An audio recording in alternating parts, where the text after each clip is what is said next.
नमस्कार दोस्तों, आप सभी लोगों का स्वागत मैं तब करता हूं आप सबके अपने चैनल बीपीएससी स्टडी आईक्यू पे। तो सबसे पहले सुबह सुबह आप सभी लोगों को बिहार की 113वीं स्थापना दिवस की हार्दिक हार्दिक शुभकामनाएं और बधाइयां।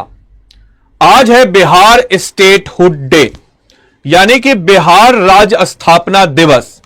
और आज के इस वीडियो में हम बात करेंगे बिहार राज्य के बनने की। आज के इस वीडियो में हम देखेंगे कि आखिर कैसे बिहार राज्य बना, कैसे बिहार राज्य पाषाण काल यानी कि स्टोन एज से लेकर के कहानी को हम देखेंगे, आज तक की कहानी को, कि आखिर कैसे हमारा राज्य यहां तक आया और किन घटनाओं और किन पहलुओं के बाद यह सारी चीजें आगे बढ़ी। तो चलिए दोस्त, करते हैं हम लोग हमारे इस सेशन की शुरुआत। वीडियो पसंद आए वीडियो को लाइक, चैनल को सब्सक्राइब और क्लास के लिंक को कॉपी करके अपने जितने भी दोस्त, महीम, सखी, सहेली और जो भी आपके स्टडी ग्रुप्स हैं उनमें क्लास को जरूर से जरूर शेयर कर दीजिएगा। सबसे पहले हम शुरुआत करते हैं स्टोन एज, पाषाण काल। कितना शानदार दौर हुआ करता था पाषाण काल में। न चिंता थी बीपीएससी एग्जाम की, यूपीएससी एग्जाम की या किसी एग्जाम की। आराम से इंसान उठता था, शिकार करने जाता था, कभी शिकार कर देता था तो घर आता था तो खाना बनता था, और शिकार कभी किसी और का बन जाता था तो किसी और का खाना बन जाता था। तो वह पाषाण काल था, और पाषाण काल में भी हमारे बिहार ने एक अहम भूमिका निभाई है। पाषाण काल को मुख्यतः हम 3 कैटेगरी में बांटते हैं, जैसा कि आप सबको पता होगा। पूर्व पाषाण काल, मध्य पाषाण काल और नव पाषाण काल। पूर्व पाषाण काल की बात अगर हम करते हैं तो पूर्व पाषाण काल का स्थल अगर हमारे बिहार में नजर कहीं आता है तो वो है भीम बांध, जो कि मुंगेर में पड़ता है। इसके अलावा पेमार घाटी जो गया में है, और इसके अलावा वाल्मीकि नगर जो पश्चिमी चंपारण में पड़ता है, ये हमारे पूर्व पाषाण काल के स्थल हैं। ये वो दौर है जहां इंसानों ने आग की खोज की। दूसरा दौर कहलाता है मध्य पाषाण काल, जिसको हम भीम बांध किसके स्थल साइट्स में जलाते हैं। और तीसरा जो दौर हमारा होता है वो होता है नव पाषाण काल का, जहां भी हमारे बिहार ने अहम भूमिका, चिरांद जो कि सारण में, चेचर जो वैशाली में, कुतुबपुर जो कि वैशाली में, मनेर जो पटना में पड़ता है, सेनुवार जो रोहतास में पड़ता है, ताराडीह केऊर जो गया में पड़ता है, ये सारे के सारे नव पाषाण कालीन स्थल हैं। चीजें यही नहीं रुकती है, इसके बाद जो है सिंधु घाटी सभ्यता का दौर आता है। सिंधु घाटी सभ्यता हमारे भारत के नॉर्थ वेस्टर्न क्षेत्र पे हमें मौजूद नजर आती है। हालांकि उस समय पे हमारे बिहार में वो सभ्यता नहीं पहुंची थी, क्योंकि हमारे बिहार का जो लोकेशन है, यानी कि हमारा जो ईस्टर्न इंडिया है, वहां पे थे घने जंगल, और घने जंगल को उस समय में रहना इंसानों के लिए अनुकूल नहीं था। लेकिन 1000 ईसा पूर्व के आसपास होती है लोहे की खोज, और इस लोहे की खोज के बाद यूपी बिहार का जो आज का वर्तमान क्षेत्र है, वहां पे जंगलों की कटाई होती है और वहां पे प्रवेश होता है आर्यंस का। और अगर हम बात करते हैं विदेह माधवा की कहानी में, जहां पे जिक्र है कि एक आग के गोले का पीछा करते करते पहुंचते हैं वो सदानीरा नदी के पास, जिसको आज के समय का हम गंडक नदी कहते हैं, और गंडक नदी के उस पार जो स्थान था उसी का जिक्र कहा गया है विहार। हालांकि अभी भी नाम इसका विहार नहीं पड़ा था, यह उस स्थान की बात कर रहा है।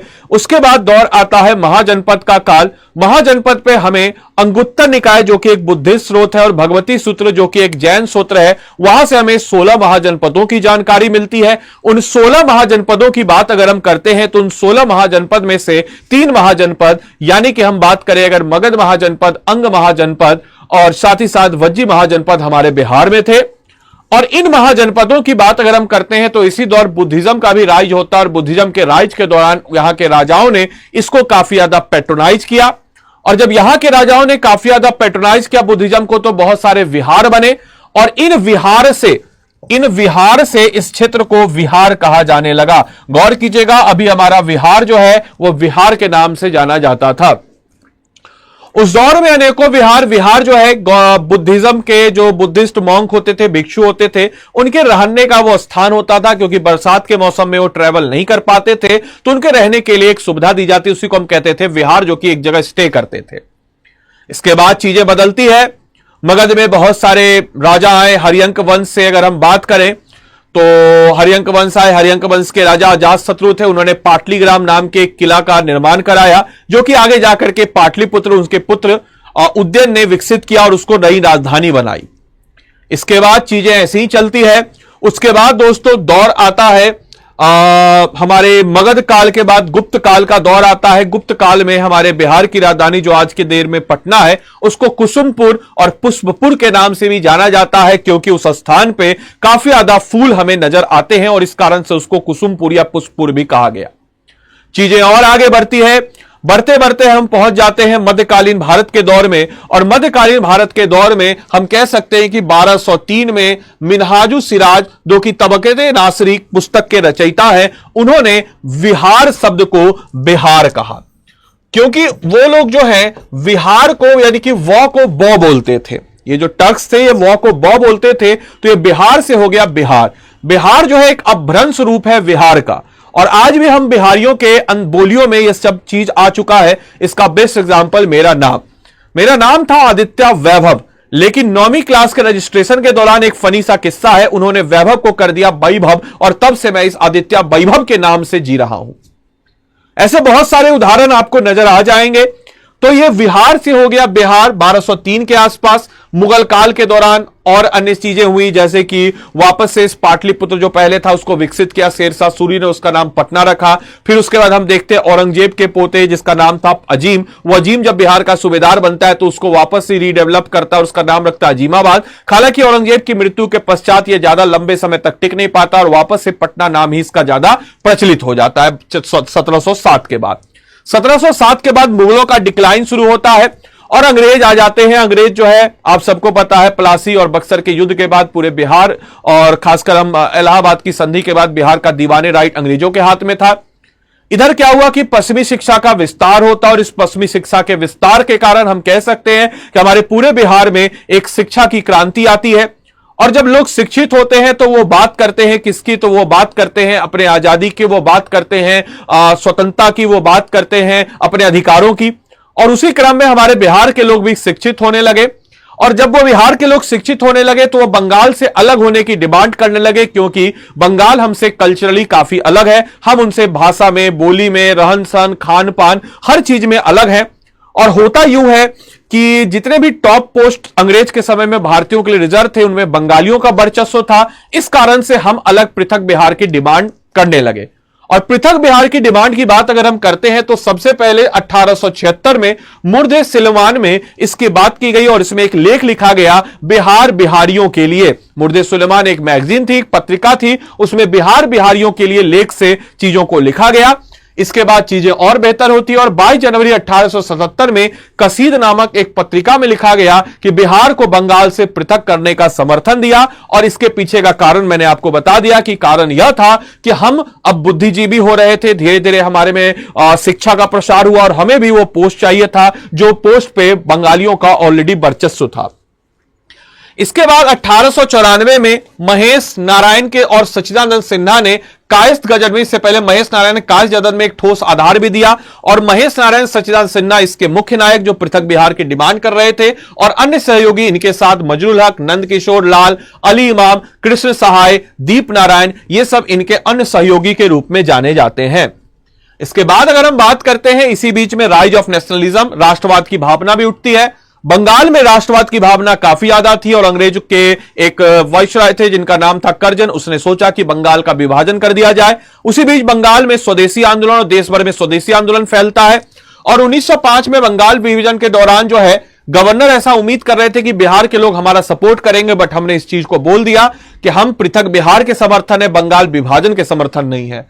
और गवर्नर कंपेल ने बिहार की वकालत भी की। इंग्लिशमैन नाम के पत्रिका में पृथक बिहार की डिमांड को लेकर के अंग्रेज लोग का समर्थन भी था, क्योंकि वो तो चाहते ही थे फूट डालो राज करो। हालांकि हमने इस चीज को क्लियर कर दिया कि हम आपके समर्थन नहीं है, हमें पृथक बिहार चाहिए, लेकिन हम बंगाल विभाजन के समर्थन नहीं है। 1880 में एस्ले एडन जो है बिहार के आरक्षण की, बिहारियों के आरक्षण की मांग करते हैं अपने इंग्लिश न्यूज़पेपर में। और पृथक बिहार के नेता जो थे वो जो थे बेसिकली अगेंस्ट थे बंगाल डिवीजन के, जिसके बारे में मैंने ऑलरेडी आपको बता दिया। इसके बाद राजेंद्र प्रसाद 1906 में पहला बिहारी छात्र सम्मेलन करते हैं, जिसमें इसका उद्देश्य था कि जितने भी बिहार के बुद्धिजीवी वर्ग हैं उनको एक प्लेटफॉर्म देना, जहां पे वो एक प्लेटफॉर्म पे आकर के पृथक बिहार की डिमांड को उठा सके। इसके बाद डॉक्टर सैफुद्दीन जो इसके अध्यक्ष बनते हैं और छात्रों को एकजुट करते हैं। 1907 में महेश नारायण की मृत्यु के पश्चात जो है इस आंदोलन को सचिदानंद सिन्हा लीड करते हैं। 1908 में सर अली इमाम जो प्रेसिडेंट बनते हैं बिहार प्रादेशिक सम्मेलन के, उन्होंने इसमें बोला कि मोहम्मद फखरुद्दीन ने प्रस्ताव पास किया कि हमें एक पृथक बिहार चाहिए और सर्वसम्मति से यह पारित भी हो जाता है। इसके बाद 1910 में सचिदानंद सिन्हा ने बंगाल विधानसभा की ओर से सेंट्रल असेंबली के उनको चुना गया और उन्हीं के कहने पे सर अली इमाम को गवर्नर जनरल के कार्यकारी परिषद में चुना गया और उन्हीं के सजेशंस पे बंगाल का विभाजन को रोक करके बिहार को अलग एक पृथक राज्य की बात की गई। और उसी बीच आपके समक्ष 1911 में तीसरा दिल्ली दरबार लगता है। इसमें कई अहम फैसले लिए जाते हैं, जैसे कि कलकत्ता से नई राजधानी दिल्ली शिफ्ट की जाएगी। इसके अलावा बंगाल विभाजन को रद्द कर करके साथ ही साथ बिहार, उड़ीसा, झारखंड को बंगाल से अलग करके एक अलग पृथक राज्य की डिमांड की गई। और वो तारीख थी, वो ऐतिहासिक दिन कौन सा दिन था तो याद रखिएगा 22 मार्च को बिहार अलग कर दिया गया और इसीलिए 22 मार्च को हम बिहार दिवस मनाते हैं। साथ ही साथ इसका औपचारिक रूप से 1 अप्रैल 1912 को किया गया। इस बार 70वीं बीपीएससी में यहां से क्वेश्चन भी था, तो 1 अप्रैल 1912 से यह लागू होता है। इसके बाद चार्ल्स वैली जो है ये पहले जो है लेफ्टिनेंट गवर्नर बनते हैं। हालांकि हमारे बिहार की बात अगर हम करें, क्योंकि इस वीडियो में हम आज तक की कहानी को देखने वाले हैं, तो हमारे बिहार की जब हम बात करते हैं तो भारत सरकार अधिनियम 1935 आता है। इस अधिनियम के तहत जो है उड़ीसा को भी अलग कर दिया जाता है बिहार से और 1 अप्रैल 1936 को उड़ीसा बिहार से अलग होकर के एक अलग पृथक होता है। इसके अलावा बिहार रीऑर्गेनाइजेशन एक्ट आता है 2000 में, जिसको लोकसभा को 2 अगस्त 2000 को पास किया जाता है, राज्यसभा से 11 अगस्त 2000 को और 15 नवंबर 2000 को 18 जिलों को बिहार से अलग करके एक झारखंड राज्य बना दिया जाता है। और उसके बाद से लेकर के हमारा बिहार जो है आज के डेट में हमारा प्यारा बिहार इस प्रकार से आपको नजर आ जाता है। कहानी और आगे बढ़ती है तो आप सबको पता है कि आज के डेट में हम अगर हमारे बिहार को देखें तो हम 113वां स्थापना दिवस हमारे बिहार की मना रहे हैं। और आप सबको अंत में वापस से बिहार स्थापना दिवस की हार्दिक हार्दिक शुभकामनाएं। इस क्लास की अवेलेबल पीडीएफ को पाने के लिए आप इस टेलीग्राम ग्रुप को स्कैन करके आप इसके साथ जुड़ सकते हैं। साथ ही साथ आप अगर टेलीग्राम को स्कैन कर नहीं कर पा रहे हैं तो बीपीएससी कंटेंट वाला सर्च कीजिए, इसके साथ आप हमारे टेलीग्राम ग्रुप पे जुड़ जाएगा। क्लास की पीडीएफ वहीं मिलेगी। रोज सुबह मैं 10 बजे लाइव पढ़ाता हूं यूट्यूब पे। इसके अलावा आप में से कोई जन अगर हमारे पेड कोर्स के साथ जुड़ना चाहता हो तो स्टडी आईक्यू के वेबसाइट पे जाइए और स्टडी आईक्यू के वेबसाइट पे जाकर के या फिर आप ऐप के थ्रू भी जा सकते हैं। और बिहार की मिट्टी का कर्ज आपको उतारना है क्योंकि आपके ऊपर बिहार की मिट्टी का है। पढ़ लिख करके अच्छे अधिकारी बनिए, क्योंकि आप बढ़ेंगे तो सूबा बढ़ेगा, सूबा बढ़ेगा तो हम देश बढ़ेगा और देश जब बढ़ेगा तो हम सब विश्व गुरु कहलाएंगे।